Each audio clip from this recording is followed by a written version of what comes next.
That was awesome. And disturbing, right? I can't say too much. My music video will be released soon, and so I will be just as painful. Did you see that necklace he had on? That was amazing. I love it. Love it. Well, my name's Ryan. If we've never met before, I would love to meet you. I'm one of the pastors here on staff. And of course, we're jumping into a brand new series called Our Mixtape, 7 love songs, right, to really fall in love to. And that's what we're going to be diving into, is a whole conversation about love and dating and marriage and sex and kind of the whole gamut, the whole spectrum of relationships. And one thing that's really fascinating as we dive into a conversation about this series, right, that mixtape, if you don't know what that is a cassette tape. And there's a good possibility you've never seen one of those before. Right, that was the thing before the CD. You might not know what that is either. I recognize that. But it's fascinating that music styles will change. The devices and kind of the things that we listen to music will change. But isn't it amazing that love songs never go out of style, right? Love is always relevant. It's always around, and there's a reason for that, right? Because falling in love and staying in love is something that is kind of always on our minds. It's a huge part of our lives, whether we're trying to fall in love or trying to find someone, or we're trying to stay in love and kind of keep a relationship going.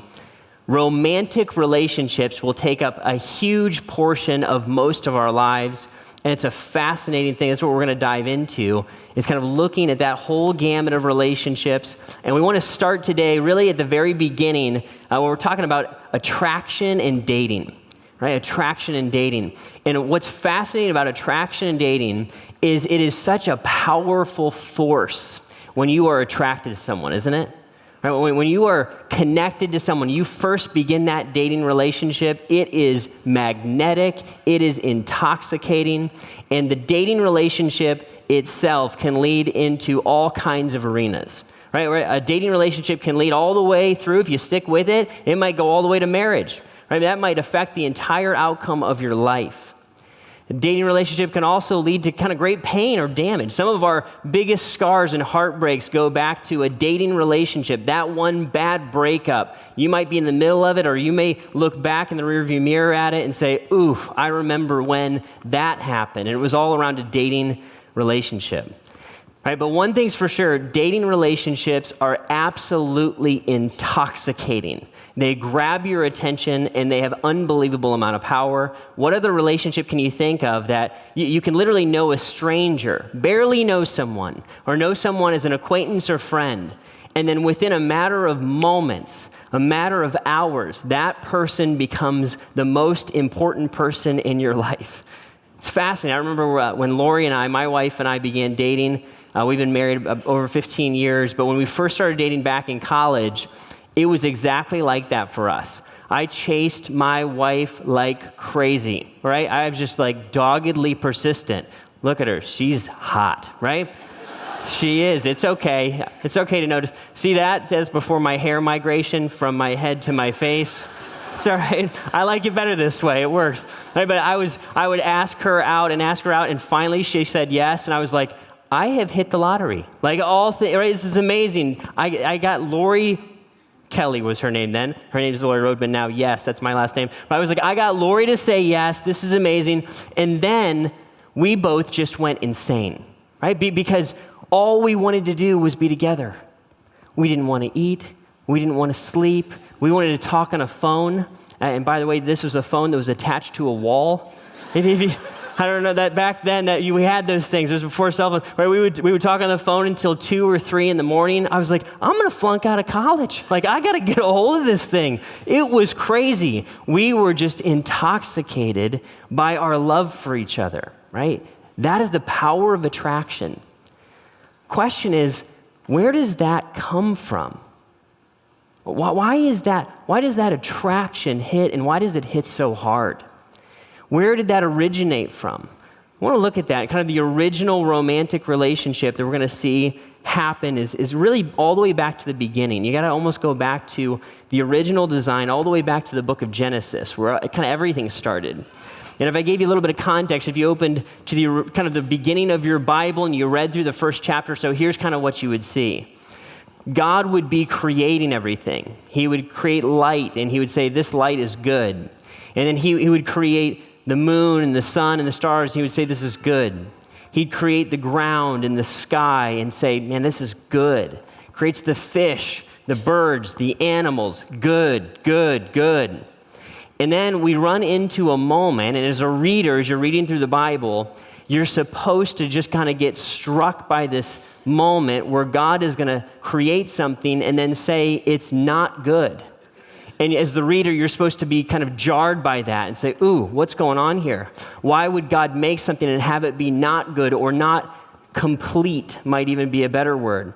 And here's what he's going to say. Genesis 2:18, the Lord God said, it is not good for the man to be alone. Right? God makes Adam, he creates the first man. He hasn't yet created Eve, the first woman, and he looks at Adam and says, this is not okay. This is not good. It's not finished. It's not complete. So he goes on, he says, I will make a helper suitable for him. And ladies, don't read that as just a helper. What God's saying is, I'm going to make woman, and she's going to be the other half. Right? The rest of, she is going to be an agent of completion, and the two of them together will represent what humanity and my vision for humanity is all about. Right? So this helper suitable, don't think of this as a condescending phrase. This is a huge compliment. It's kind of the other half of the story, so to say. Man and woman being created. God's going to look at that and say, this isn't good. This isn't a good situation. So here's what's going to happen. Rather than God just jumping right to the point of creating Eve, he does something fascinating. He's going to take Adam and kind of take a train of the animals that he's created, or a tour of the animals he's created, and Adam is going to have a job to do. This is amazing to see. Walk you through it. Next verse, 2:19, says, now the Lord God had formed out of the ground all the wild animals and all the birds in the sky. He brought them to the man to see what he would name them. Whatever the man called each living creature, that was its name. Goes on, so the man gave names to all the livestock, the birds in the sky and all the wild animals, but for Adam, no suitable helper was found. So God does something fascinating with Adam. Here's Adam, the first man ever created. He's alone, and God recognizes his aloneness. Now, Adam's job is to go through and name each and every animal. And as he does that, right, and he interacts and he names the pig and the cow and the iguana, he sees all these animals and he recognizes that one's not like me. Is this going to be the one that's going to complete me? Is this my helper suitable? Is this the one I'm looking for? Right? And as he goes through and names all these animals, there's a need created in Adam. He sees it more and more, that none of these are what I'm looking for. None of these animals are going to be the one that kind of fills out the rest of who I am. Who is it, right? He's never seen a woman before. Then God does something amazing. Right? It says, then the Lord God made a woman from the rib or the side of the man that he had taken when he caused Adam to go into a deep sleep. It says he's taken out of the man, and he brought her to the man. The man said, this is now bone of my bones, flesh of my flesh. She should be called woman, for she was taken out of man. If you take this phrase back to the original Hebrew, this is bone of my bones, what that literally translates to, baby, you fine. Right? Right? He saw the woman and he was like, that's what I've been looking for. Ooh, she is a hottie, right? She is like me, but not like me in all the right ways, right? And she's like, I want to be with Eve. That's what I've been looking for, right? He's going to cry out, and that's what we should actually see in the real Hebrew here is he's looking at woman, he's saying, that's the other part of me. That's what I've been waiting for. That's what I've been looking for that I haven't found in anything else in creation. I've been looking for woman. I've been looking for Eve. So God is going to allow them, right? They're attracted to one another. And what's going to happen here? Moses, the writer of Genesis, is going to look back at this first relationship, and he's explaining to the people he's leading, he's saying, now this, right, but back at creation, Adam and Eve. This is why a man leaves his father and mother and is united to his wife, and the two become one flesh. Adam and his wife were both naked. They were naked, right? They were naked and they felt no shame. Before sin entered the world, before anyone had done anything wrong, you have Adam and Eve in love, in attraction, in marriage, sexually active. And there's no sin, right? A gift of God. The fact that God would give this romantic relationship, it shows us this is a good thing. And this is where it all starts, and this is where it all comes from. God made men and women for a purpose. We fit together and we complete each other on the highest levels. We're incomplete in many ways in humanity without each other, and we know that kind of instinctually. This is why in Genesis he's going to summarize it and say, so God created mankind in his own image. In the image of God, he created them, male and female. He created them. These two genders together, as you look at them, next to one another, you see an image, a representation of who God is. That's how it's made to be. And that's why we are attracted to one another, because it's built into our very DNA, into the fabric of who we are. Now, it doesn't just start there and kind of stay there, of course. We're going to see that attraction roll throughout the Bible, even in kind of a fallen world, even when sin enters the world. Now, of course, we're affected and tainted by that to some degree, but romance is going to continue to be celebrated in the Bible. And there's a fascinating book of the Bible, if you've never read it. It's called The Song of Songs or Song of Solomon. Fascinating book. It's kind of a poetic book, and it's all about a young man and a young woman who are falling in love with each other. They kind of date each other, so to say, or court is probably a better word, and they marry one another, and it's a celebration of their love for each other. So we'll be kind of in and out of that book all throughout this series. It's a fascinating thing, but we're going to continue to see this attraction language show up in how this young man and this young woman see each other and how they connect to each other in dating. Here's what kind of the young man is going to say first. He's going to say, "How beautiful are you, my darling? Oh, how beautiful. Your eyes are doves." We'll stop there. That's kind of her part, or his part, excuse me. He's going to look at her and he's going to say, "Listen, you are beautiful. I notice you. I notice your appearance. Your eyes are doves." In the ancient world, a dove would have been kind of a symbol of seduction. So he's literally just kind of saying, your eyes are sexy. I notice, right? And he's going to look at her. He's going to say that.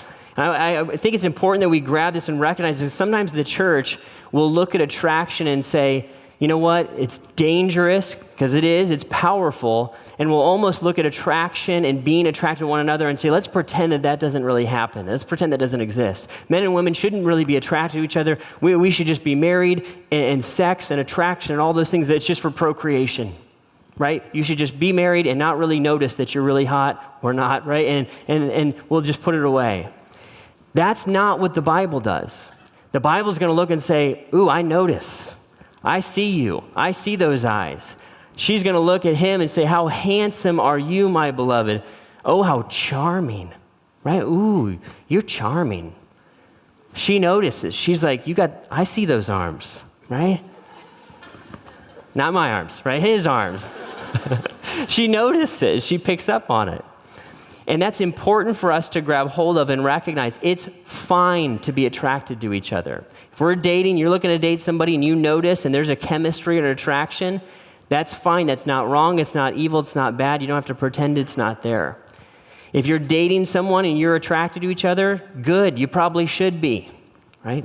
You probably should have some level of connection to one another. Listen to what the lady says here also in Song of Songs, chapter 1, verses 2 and 3. She goes all the way, she says, ooh, let him kiss me with the kisses of his mouth. She's like, give me that kiss. She said, for your love is more delightful than wine. It is intoxicating. She says, pleasing is the fragrance of your perfumes. So kind of like today, we're going to wear colognes or oils or perfumes. They needed to even more back in the ancient world. Think no modern plumbing.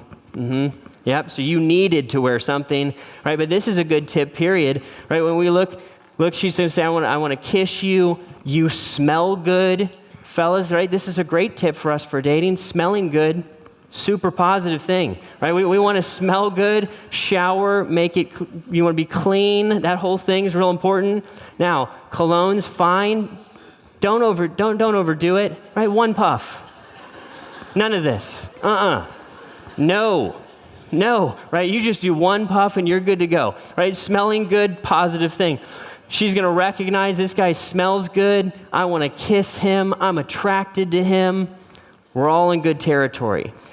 Now, what's fascinating is she recognizes, we're going to see here in a minute, that their attraction for each other has to go beyond the physical.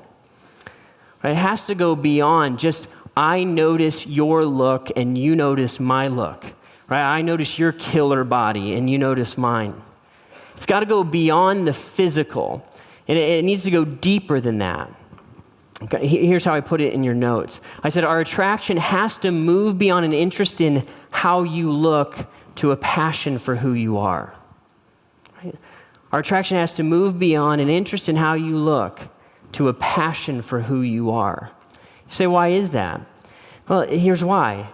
You can't build long-lasting love off of physical attraction to each other. You just can't. You can try, but the reality is, if that's the base of our relationship, is I just want to be with you sexually, physically. I just notice you, and what I really like about you is that hot body. What I really like is that look that you got, just how you look in that outfit. Right? If I'm picking a date based on an online platform where it's only pictures, right, and I got to swipe right for a hookup, like that can't build a foundation for a long-lasting relationship. Say, why not? Because the very thing that we're building a relationship on is going to change on us, right? Physically, we are all going to change, right? Babies are going to come. Sickness is going to happen. Gravity's going to hit. I'm just saying, it's real, right? Wrinkles are going to happen. Hair migrations are going to happen, right? You name it. We are not going to look the same in 10 or 20 or 30 years that we look today. So if we build our relationship, if I actually want love, if I want to have a long-lasting relationship that I can kind of be proud of and be excited about and find that deep fulfillment, not just that temporary thrill, I got to go deeper than just that initial attraction. It's fine that it's there. It's not wrong. It just has to go deeper into the character, the person that I'm actually dating. I need to know, who are you? What do you like on the inside?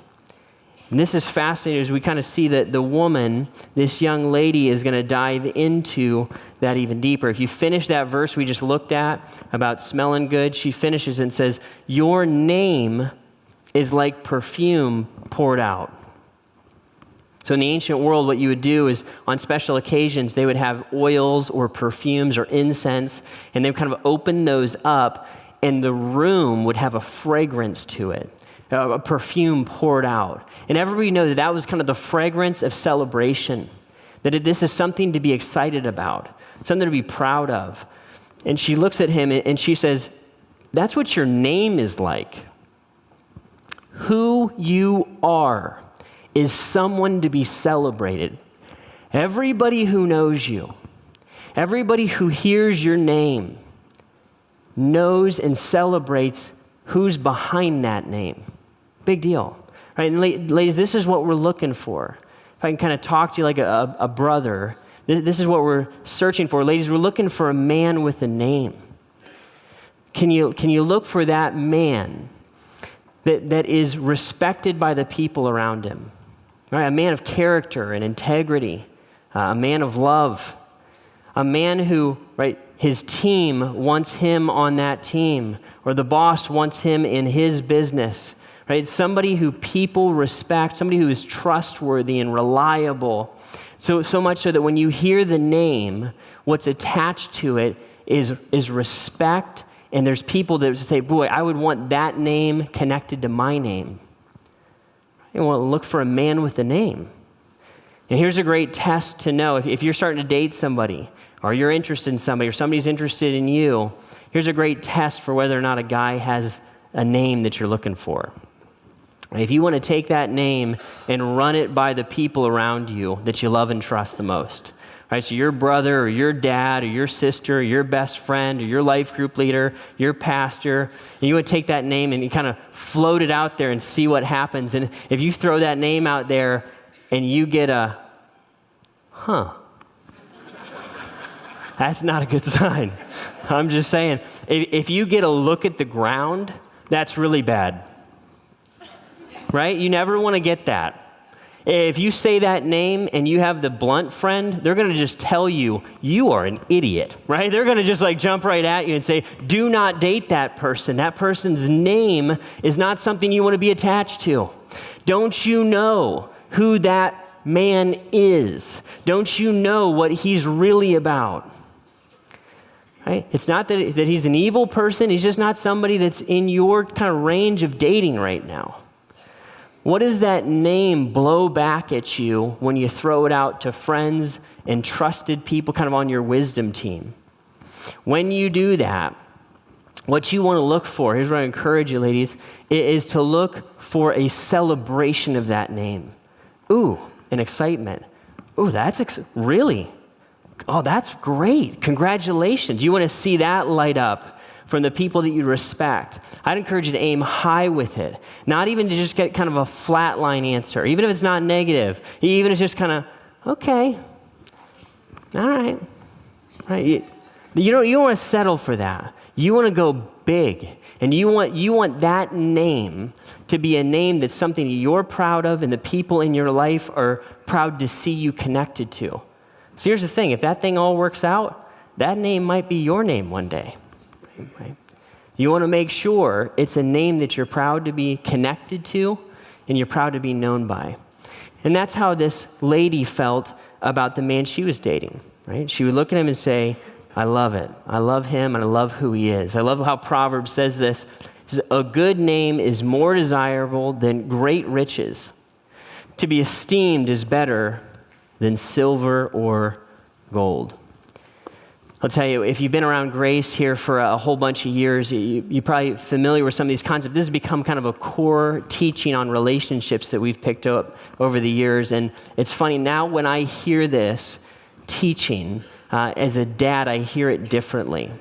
I've got 3 daughters, right? So when I think about the kind of man that my daughters might connect to, I hear it differently, right? I think about when my little girl brings a guy to me, he better have a name. You know what I'm saying? That name better be good. If not, I got the shotgun. I'm just saying. No, I don't, but I might by then, right? So the thing is, I think about it differently. I want my girls to be protected and to be respected and to be loved. How are they going to find that? They're going to find that from finding a man who is worthy of them, who has a name that they are worthy to be kind of connected with. That's what we're all looking for, right? And we're going to continue on, right? And men, what we're looking for is a woman with a heart, right? A woman with a heart. The lady here in Song of Songs, she's going to talk about herself in some pretty interesting language. We'll have to break it down a little bit. Let me read it and then we'll talk about it. She says, dark am I, yet lovely, daughters of Jerusalem. Dark like the tents of Kedar, like the tent curtains of Solomon. She says, don't stare at me because I'm dark, because I am darkened by the sun. My mother's sons were angry with me and made me take care of the vineyards. My own vineyard I had to neglect. Something you have to almost see the context of what's happening here in the ancient world to understand kind of her heart and what's happening. So she starts off almost apologetic and says, listen, I'm dark. I'm dark of skin. And in the ancient world, how this worked is women would prize their skin very, very highly. Right? The sun would beat down in the Middle East, and people would work in the vineyards, and they would take care of animals, and right, they'd always be outside. And so a woman would protect her skin as much as she could to make sure it kind of didn't get damaged by the sun and get leathery because of being exposed. And what she's saying is, I've had to work really hard. We don't know the story of what happened here with her mother's sons, but she looks and she says, I had to take care of our family vineyards. I've been working diligently in the sun and in kind of submission and in support of my family. What I've done is given myself to that, and what's happened is my skin has been affected, right? She says, I'm dark. My skin isn't all that I want it to be, but I'm lovely. She's got a confidence about her. I love that. Right? She's going to say dark like the tents of Kedar, which would be black, like the tent curtains of Solomon, which would be beautiful and luxurious. Right? She's going to say, I'm kind of both of these things. I am dark yet lovely. And she would be a woman with a heart. So how does that show up? This woman would support the people around her, right? Her brothers, her family. She would care more about kind of her inner beauty and her character than she does her outer beauty and her appearance. This is what we're looking for, gentlemen. Right? We're looking for a woman who is strong, who is hardworking, who is diligent, who is supportive of the people in her life, right? And who won't cave when things get difficult, who won't be selfish and won't run away when things get difficult. And this is the kind of woman that we're looking for. When I think about a woman with a heart, I think of my wife. My wife is a knockout, in my opinion. I think she's beautiful, and she is. What I love the most about my wife, it is not her beauty, although it's amazing, right? It's not her beauty. It is her heart. So I can say something to you today that is worth its weight in gold. I can tell you my wife will never speak evil of me, period. My wife sees all of my flaws.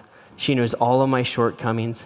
I mean, I'm basically like non-functional, right? I have like no short-term memory. When I go to the grocery store, I'm like, honey, I got 3 items, right? If you put 4, I'm not going to remember 1, right? I don't even know how she lives with me, you know? But my wife she'll joke about me and have fun and all that good stuff, but she will never speak evil of me. She will support me through good and bad, high and low. That is worth its weight in gold, man. When I look at the mother that my wife is to my children, it's unbelievable. She gives the very best of herself in ways that none of you or I will ever even see or know. That is a woman with a heart, man. A woman who shows up and does the hardest thing, not the easiest or the sexiest thing, the real thing, the productive thing, the thing that is needed for the people in her life.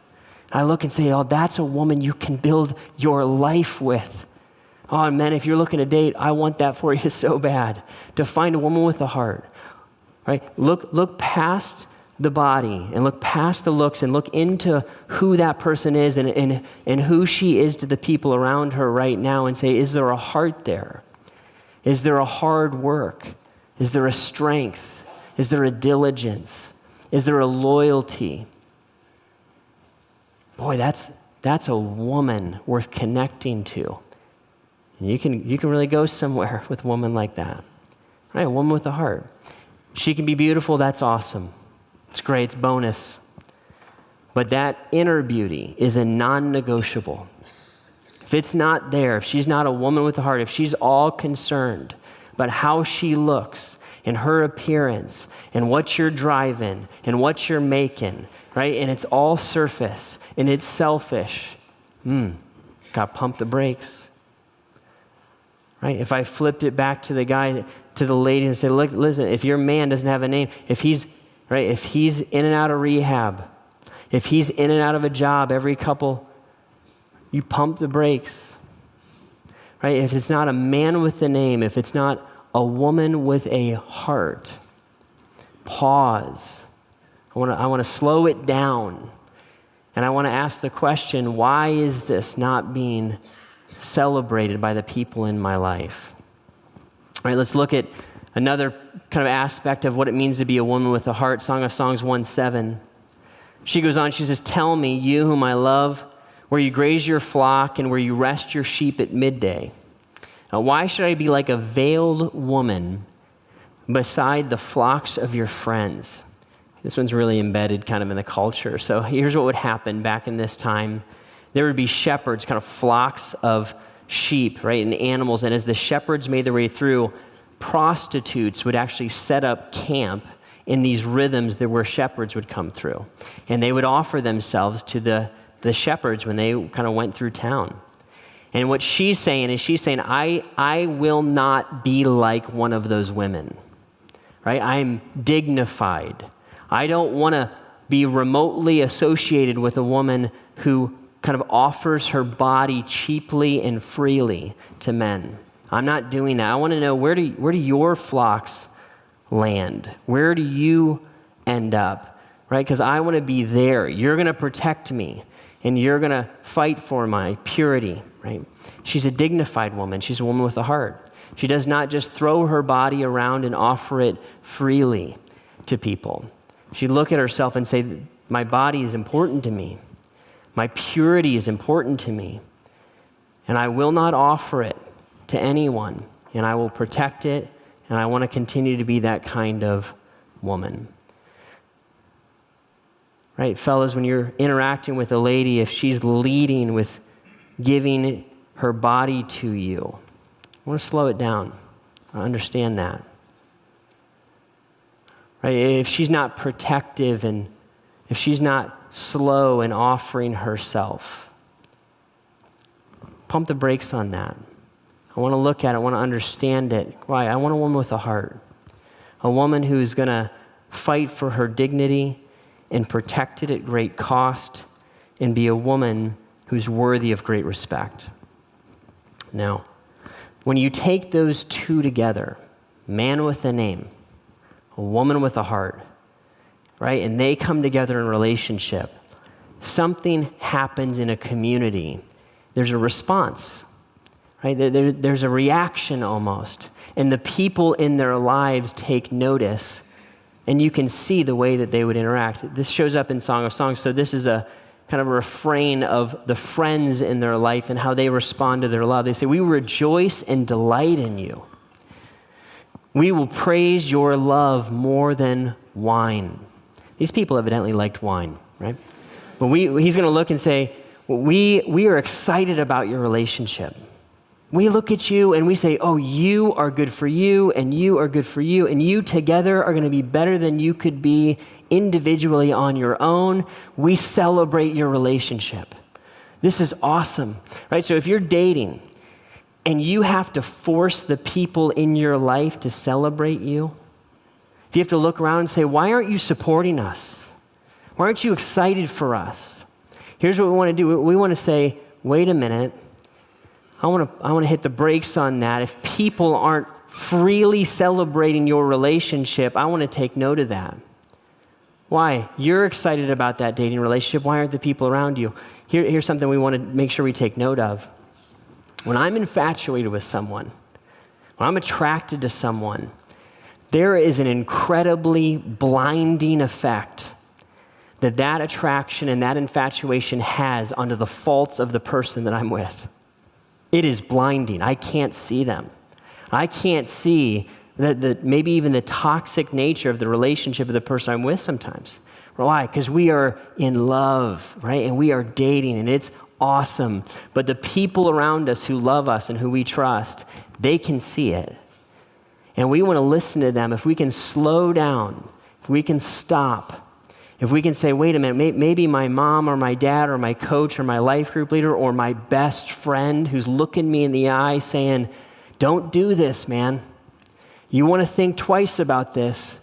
Maybe they're not being jerks. Maybe they're not being unsupportive. Maybe they love you enough, right, to put their face in front of yours and call you out of a dangerous or even a toxic situation. If you're not getting this response automatically, you want to know why, right? Why? Because the community is going to celebrate that love. Because why? It's a beautiful thing. When two people, with a man with a name and a woman with a heart, come together, everybody looks at that and says, that is awesome. The healthy people in your life who are not responding out of jealousy, they're going to look and they're going to say, that's what I'm talking about. That's what relationships are supposed to be. That's what it's all about. Great job. We want to be there. Anything you need will be in your corner. If we get that response, we're on the right track. How do we wrap this conversation up today, right? Conversation 1 kind of in our series. I'm looking at attraction. I'm looking at dating. If I'm single today, I might look and say, if I'm a man, what's my name mean today? Right? Not what do I hope it means in 6 months or in 5 years or 10 years. If I was just like super honest about my name, what I'm representing, when the people in my life were really honest about me, what would my name mean? If you're a lady, are you a lady with a heart? A lady who's known for her dignity, her strength, her supportiveness, bringing her best into the situations where God has put her. If you're single and there's kind of a gap between maybe where your name is or where your heart is and where you think they should be, maybe closing that gap becomes the focus before I jump into dating. Right? Because dating, how it works is two healthy-ish, imperfect, but healthy-ish people that want to love someone else, right? Have extra to give. It's not two people looking to get out of a relationship and having you fill in and make me healthy. Right? Am I a man with a name? Am I a woman with a heart? If not, why not? If I was super honest, why were those gaps there? If you're married today, I might ask the same question. Fellas, what does your name mean today? I'll tell you this, there's nothing more attractive to a wife than a man, a husband, who continues to grow in his character, his integrity, the intensity of his love. Listen, the flip side's also true. There's nothing more devastating to a wife than a man that just settles in and lets his character and his integrity and the intensity of his love fade into the backdrop. Where's your name today? Ladies, the flip side's true for you if you're a wife. Where's your heart? I'll say the same thing. Your husband will never be more attracted to you than when you stand in his corner, when you're supportive, when you're strong, when you continue to grow as a woman of wisdom and passion and compassion and love. Your man will be attracted to you and attracted to that through our lifetime. The flip side's also true. That if you take your heart that was once open and soft and lovely, and if you, because of the pain of life, maybe if you close it and you become hardened, when you let bitterness set in, that will repel the love of a husband. Where's my name? Where's my heart? And for all of us, I think we look at this conversation and say, Lord, I'm not who I want to be. Not completely, I'm not. What it does is, I think this bottom lines all of us. No matter where I am today, to say, if I want to change, if I want to become the kind of man or the kind of woman that God would envision me being, the only way that's going to happen is if I come back to Jesus. Right? If I come back to him and say, God, would you change me from the inside out? It's the only way I've ever seen real, lasting change in my life. Well, I tell you what, I don't deserve the woman I have. I do not. And it is an act of God's grace that I'm with my wife today. So if you have tarnished your name, if your name is eroded, if you have closed your heart or given yourself away freely, listen, forgiveness is available. A new start is available. That's why Jesus came to the planet. We can start over. We can be forgiven. And I can look and say, today is the day, God, I want to become the kind of man or the kind of woman that you envision me becoming. I surrender. I'm in. I can't do it on my own. Jesus, I need you to forgive me again, whether it's coming to know him for the first time, or it's returning to a faith, or it's maybe just looking and being honest and saying, I just haven't taken you seriously. I'm in. Would you let God speak to you about that today? Would you look to the vision, becoming a man with a name and a woman with a heart, and say, I want that, no matter where we are? I'm going to have the band come out. I want to pray for us. Would you let God speak to you today about who you are and who you might become?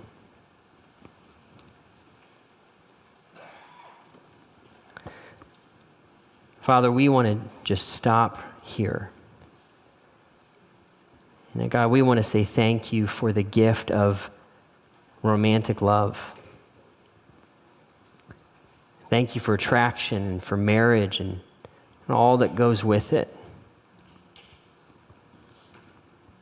It's a beautiful thing. It certainly can be.